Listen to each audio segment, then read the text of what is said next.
Hello friends, good evening. आज मैं जो वीडियो लेके आया हूँ अपने चैनल पे वो रिस्क मैनेजमेंट पे बेस है कि रिस्क मैनेजमेंट होता क्या है। अपने कैपिटल को प्रोटेक्शन के लिए जो भी आप प्रोसेस अपनाते हो उसको रिस्क मैनेजमेंट बोलते हैं। ठीक है, जैसे कि मैंने पहले ही बताया आपको रिस्क मैनेजमेंट क्या होता है, सेम उसकी ये डेफिनेशन है।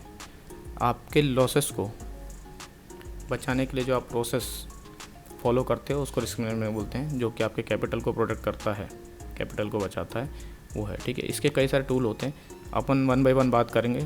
तो सबसे पहले टूल नंबर 1 जो कि होता है पोजीशन साइजिंग।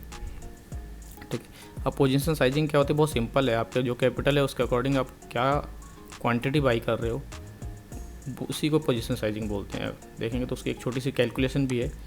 लाइक ये शीट अगर आप देखें तो ठीक है, यहाँ मेरे पास 5 लाख का कैपिटल डाला, मैं अगर इसको 1 लाख करता हूँ, ठीक है, सॉरी 10,000 हो गए, मैं इसको 1 लाख करता हूँ तो मेरे को निफ्टी में अगर बोलता है ऑप्शन में 200 का प्रीमियम बाई करता हूँ, 10 रुपये का स्टॉप लॉस रखता हूँ अगर, तो मेरे को बोल रहा है मैक्सिमम आप 3 ट्रेड अगर करते हो 2,000 पर ट्रेड मेरा लॉस आ रहा है। ठीक है, मेरी कैपिटल जो निकल के आ रही है पोजीशन साइजिंग वो हो रही है 200, क्वांटिटी 200 ले सकता हूँ मैक्सिमम। अभी 75 का लॉट है क्योंकि या तो 150 ले लूँ या 225 जा सकता हूँ, प्लस माइनस इतना चलता है। ऐसा नहीं है कि अब 1 लाख में अगर मैं कैपिटल लेने जाऊँ तो 500 भी आ जाएगी, 1000 भी क्वांटिटी आ जाती है जब 100 का प्रीमियम रहेगा तो। बट वहाँ पे रिस्क मैनेज आपका जो पोजीशन साइजिंग वाला रूल है वो ब्रेक होता है। चलिए मूव करते हैं रूल नंबर 2 की तरफ को। Right, rule number 2, stop loss and take profit. कभी भी विदाउट स्टॉप लॉस ट्रेड नहीं करना चाहिए, खास करके अगर आप इंट्राडे कर रहे हैं या ऑप्शन में कर रहे हैं तो, क्योंकि प्राइस बहुत तेज़ी से स्पाइक होता है और आपका पूरा कैपिटल एक बार में या 50% 40% एक बार में वाइप आउट हो जाता है। तो हमेशा स्टॉप लॉस लगा के रखें। सेकंड चीज़ है टेक प्रॉफिट में क्यों ये ज़रूरी है। टेक प्रॉफिट इसलिए भी ज़रूरी है कि बहुत बार ऐसा होता है आपका टारगेट हिट होने बाद भी रिवर्स हो जाता है मार्केट और हम एग्जिट नहीं करते। टूल नंबर 3 पे अपन आते हैं जो है कि रिस्क रिवॉर्ड रेशियो है। ये बहुत सिंपल है, इसमें ज़्यादा बताने वाली कोई चीज़ नहीं है। एटलीस्ट 1:2 तो मिनिमम आपका रिस्क रिवॉर्ड रेशियो होना ही चाहिए अगर प्रॉफिटेबल होना है तो। ठीक है, फिर आ गया 4th जो है वॉलेटिलिटी असेसमेंट। वॉलेटिलिटी असेसमेंट क्या होता है, एक नया वर्ड शायद होगा ये आप लोग के लिए। मार्केट कंडीशन को असेस करना, मार्केट साइडवेज कब है, मार्केट में कितनी एक्टिविटी है, ठीक है, वॉलेटाइल है।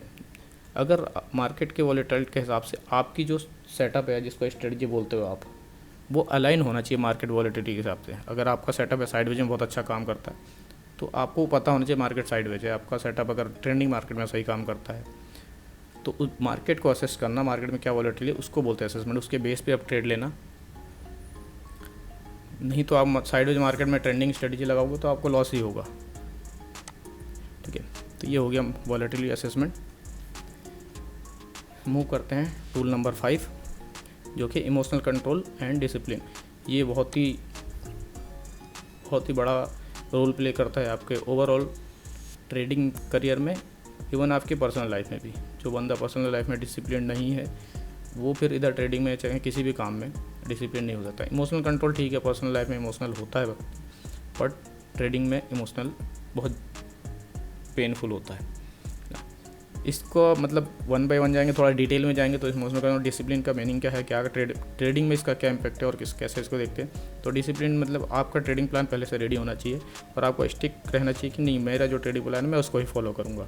ठीक है, इमोशनल में आके कहीं या फोमो में आके कहीं भी एंट्री एग्जिट नहीं करना जहाँ पे आपका सेटअप नहीं बना है, या विदाउट सेटअप, या फिर अगर आपका लॉस हो गया तो आप ओवर रिएक्ट कर रहे हो, ठीक है, या रिवेंज ट्रेडिंग कर रहे हो, तो ये सब चीज़ इमोशनल कंट्रोल या डिसिप्लिन में आती हैं। ठीक है, मूव करते हैं अपन टूल नंबर 6 की तरफ को। ठीक है, जो कि है लिक्विडिटी कंसिडरेशन। ठीक है, अब लिक्विडिटी कंसिडरेशन क्या होता है थोड़ा सा इसको भी समझ लेते हैं। बहुत बार क्या होता है, ऑर्डर लगा रहे हो आप, मार्केट ऑर्डर पे एंटर कर रहे हो और सडनली 100 का प्रीमियम आपने जैसे ऑर्डर मारा 120 पे जाके एंटर हुआ, या 120 नहीं हुआ तो 110 पे 105 पे एंटर हुआ, उसके बाद कैंडल में विक बन के नीचे आ गया। उसमें आपका स्टॉप लॉस जो आपका डिसाइड स्टॉप लॉस वो बहुत बड़ा हो जाता है। तो लिक्विडिटी कंसिडरेशन में आप इसको कैसे बच सकते हैं गैप, तो इसके लिए आपको सिंपल है, आपको लिमिट ऑर्डर लगा के अगर यूज़ करें तो ज़्यादा बेटर है। मार्केट ऑर्डर की जगह आप लिमिट ऑर्डर यूज़ करें तो इससे आप बच पाएंगे। नेक्स्ट टूल की तरफ चलते हैं, टूल नंबर 7, जो कि है रिस्क डाइवर्सिफिकेशन। ठीक है, अब ये क्या चीज़ है रिस्क डाइवर्सिफिकेशन? इसमें सिंपल है, आपका जो कैपिटल है 1 लाख रुपए जो था वो पूरा का पूरा किसी एक सिंगल ट्रेड में नहीं डालना है। ठीक है, अगर आप स्टॉक ट्रेडिंग कर रहे हैं तो एक सिंगल स्टॉक में नहीं डालना है, आप 2-3 स्टॉक लीजिए, अलग अलग सेक्टर के लीजिए, एक में आपका स्टॉप लॉस जाएगा, दूसरे में आपको प्रॉफिट मिलेगा, टारगेट मिलेगा। तो इससे इस चीज़ को बच सकते हैं। पूरा का पूरा कैपिटल एक में ही नहीं जाना है, अलग अलग सेक्टर में, डिफरेंट सेक्टर में आपका जो आपके पास फंड है उसको डाइवर्ट करके रखना है। आके ला दूंगा एक एक का इंडिविजुअल वीडियो भी आगे। जैसे आपने इस पोजीशन साइजिंग का देखा, मेरे पास ये टूल है, मैं ऑलरेडी कैलकुलेट करके इससे ट्रेड करता हूँ। ये कुछ सेटअप्स वगैरह इन पे 1 बाय 1 वीडियो आएंगे बाद में। ठीक है, बस अगर आपको लगता है कि मैंने थोड़ी बहुत भी मेहनत और कुछ काम की चीज़ें शेयर की हैं तो प्लीज़ लाइक करें, सब्सक्राइब करें, शेयर करें, चैनल को सब्सक्राइब कर लें ताकि नेक्स्ट वीडियो जो भी आए और आपके काम के लगे तो आप तक पहुँचे डायरेक्ट। थैंक यू, मिलते हैं नेक्स्ट वीडियो।